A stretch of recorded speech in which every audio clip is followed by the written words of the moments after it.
talking about the 10 worst costumes that we think of. Like, pretty much the costumes that you're just like, why did they do that? Like, why did they draw it that way? Why? Just why? It makes no sense with that character. Or it's so stupid it makes you want to slap yourself. Very hardly. Yeah. So we're not just like limiting it to like just, comics. We're also doing movies too. So this is the 10. Like I did 5, Storm did 5. So Storm, what's your number 5? My number 5 would probably have to be the Juggernaut Colossus. Alright, Juggernaut's one character, Colossus is another character. They're already big, both big and beefy. They should not cross. They should not be... They should not have the same Juggernaut Colossus baby. Yeah! It would be like Hulk and the Thing having a baby. It just should not happen. I wonder what that would look like. Pretty disturbing. Well, I could see She-Hulk doing the Thing. Because he does have the Thing. Hey, keep it PG. Alright. PG-13. Alright, so for my number 5, I picked Azrael Batman. So, for those who lived through the 90s, Batman got his back broken by some guy named Bane. Yeah. And then, so, he had a sidekick, John Paul Valley, who took over as Batman, and he modified it the crap out of the suit. Made it big, bulky, like, sharp objects, like he just duct taped to the suit. It was basically DC was trying to go for, like, a Punisher theme for Batman. Alright, that's my number 5. Alright, my number 4 would probably have to be the Cloud Galactus in the movie Fantastic Four: Rise of the Silver Surfer. I mean, it's Galactus. He's supposed to be devouring and eating planets. It's not supposed to be a cloud that just sucks you up like a vacuum. That's not even a character. Hey, don't blame Fox for ruining Fantastic Four or the X-Men. True. Or any other comic book title they get their hands on. Yeah, luckily for Disney, that won't happen again. No. Alright, so my number 4. It's funny you should say Cloud Galactus because Ryan Reynolds as Green Lantern, like it's his head like photoshopped onto a Green Lantern body. He fought like a cloud version of Parallax. I'm shaking my head at that one, but like it was totally CGI and overdone, like pulsing LED lights throughout the whole thing. Just threw me off. Mask was horrible too. All right, you're next. All right, my number 3 would definitely have to be the kitty cat version of Beast. Alright, I can understand a character evolving and changing over time. All of them have. But he's supposed to be a beast and ferocious and blue and furry. He's not supposed to be all cute and dainty like a kitty cat and going rawr all the time. I mean, I just thought that with the costume that he had, it just didn't work. It just didn't work for me. Oh, God. Like... He started off as a person, and then when did he like? I'm not too familiar with the X-Men, but when did he transform into like the blue hairy creature? I think it was the late 80s, early 90s, because he was a human. Then slowly he started getting bigger arms and bigger hands and feet and like stuff. Like he was going through weird. like an awkward stage of puberty. Yeah. Like that just never ended. Not only like hairs on his like knuckles and toes or his back, he's just full everywhere. Oh yeah, and it just never ended. Poor bastard. Yeah. All right, for my number 3, I gotta go with the Amazing Bagman. So, for those who don't know who the Amazing Bagman is, that's actually Peter Parker, who lost his symbiote suit, was basically naked in the Fantastic Four tower. So the Human Torch is like, just take a spare suit. He's like, I need a mask. We don't have those. So he just threw a paper bag on his head. How like... Yeah, that was pretty bad. And he already has the self-esteem, like, of an ant. Like, oh, no, now everyone's gonna think I'm ugly. But they should have had something around to where you could have sewed it up, whipped it up somehow. I mean, he's Peter Parker. He did it with the first costume he had. It's not Yeah, like he had like- May do it. All right, Peter Parker. The one superpower that no one really talks about, his amazing like sewing skills. Yeah. Like, go back to Spider-Man 1, he's just like drawing his outfit, and then but we don't see him like actually put it together. Like in the new version, he orders it off online. Yeah. And where do you get those? Like some guy out there in their world is just like, you know what? I'm gonna make this. Someone's gonna buy it for like I'm just gonna assume like $150 off the top of my head. $150 tops. Someone's gonna buy this. Definitely. And then Peter Parker bought it, and then he's just flipping out. And then when like I'm assuming like when pictures of Spider-Man are like taken and into the Bugle, he's gonna be like, "Whoa, my creation has come to life," and then he has a heart attack and dies. Yeah. Proudest moment. I don't know why he dies, but still. All right, so number 2. My number 2 would definitely have to be the Ultimate Green Goblin. I just thought compared to the classic Green Goblin, where it was a metal suit, putting it on, making it look like an actual supervillain, to where he is in the Ultimate Universe looking like some weird freak with things coming out of his head. Yeah, I don't really understand. Like, he took the same thing as Peter Parker that turned him into Spider-Man, and so it turned him into like basically a demon goblin. Yeah. I mean, if you're going to change the character, either evolve and adapt it to where it's still the same character but with slight modifications, or give it a different name. I don't know. I just felt like they, like, here's the ball. I'm just going to run the opposite way. Yeah, So, I agree.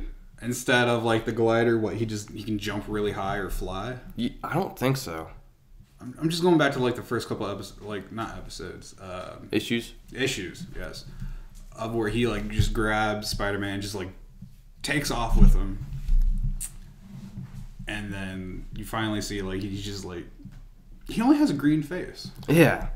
In the earlier issues, he only had a green face. The rest was like kind of like brown and tan, until like recently, where he was all like, it looked almost reptilian in a way.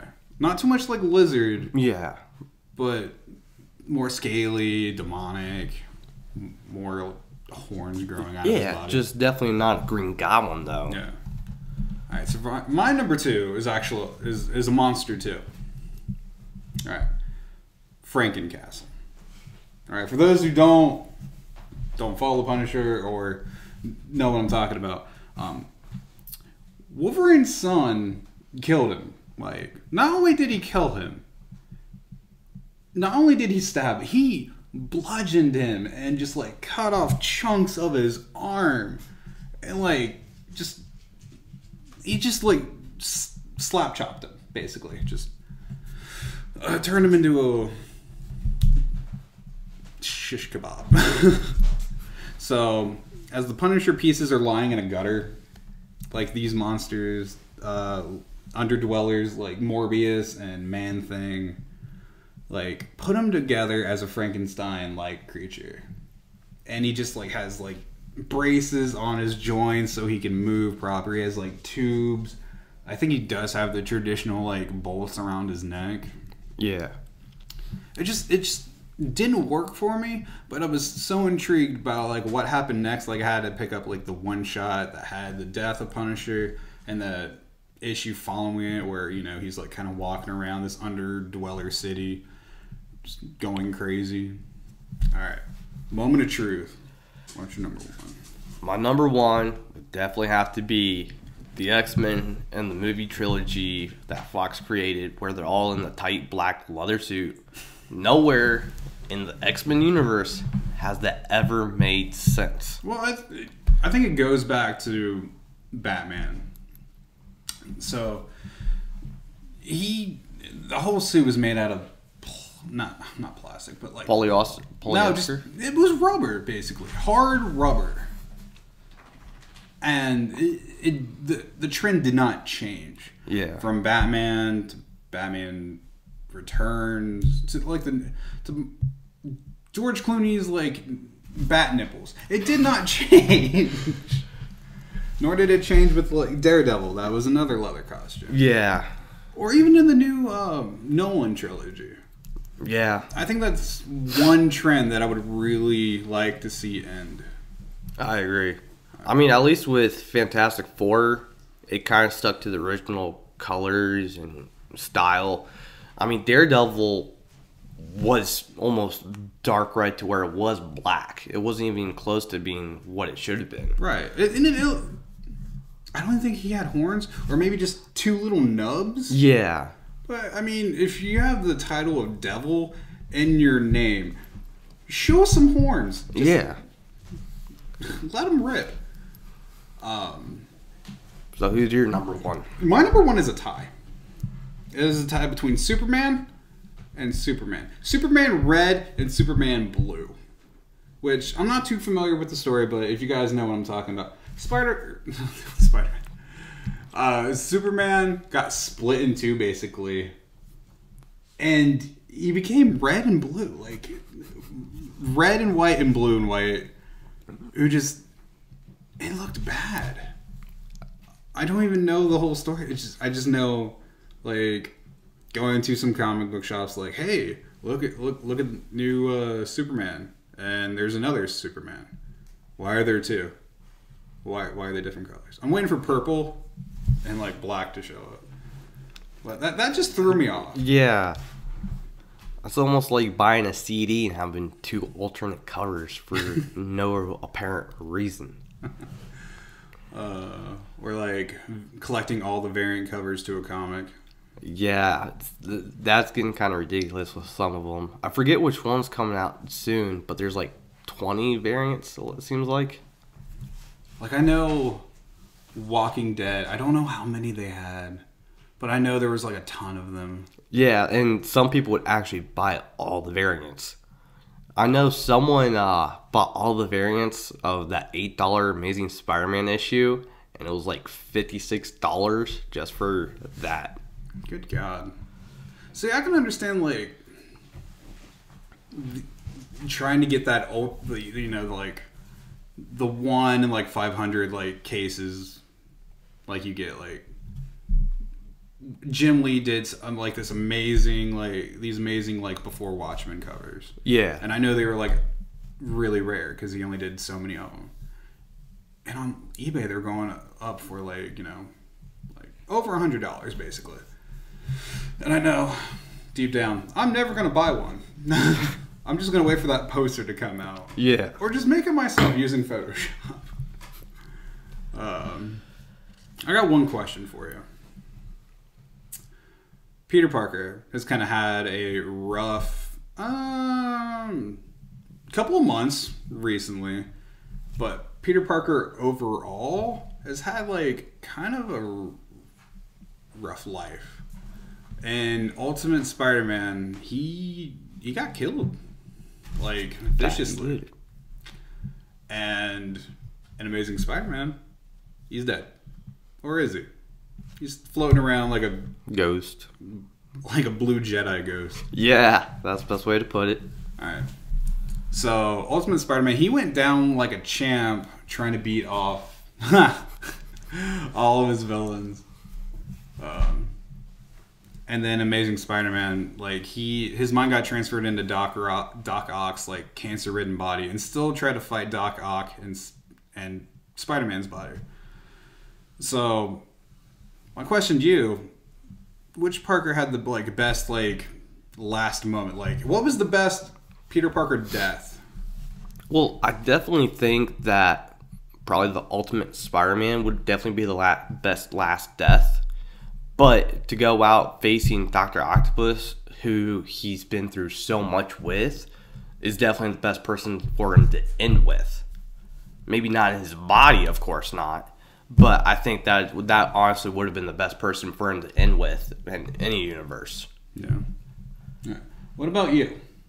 We want to, like, hear what your opinions. Like, costume-wise, or who had the best, like, Peter Parker death? Like, do you think Ultimate, or do you think Amazing? Let us know. And who do you think is the best replacement Dr. Octopus or Miles. All right. That's it for today's show. Stay tuned for us next week when we talk about the 10 best costumes. And we're also going to have a giveaway.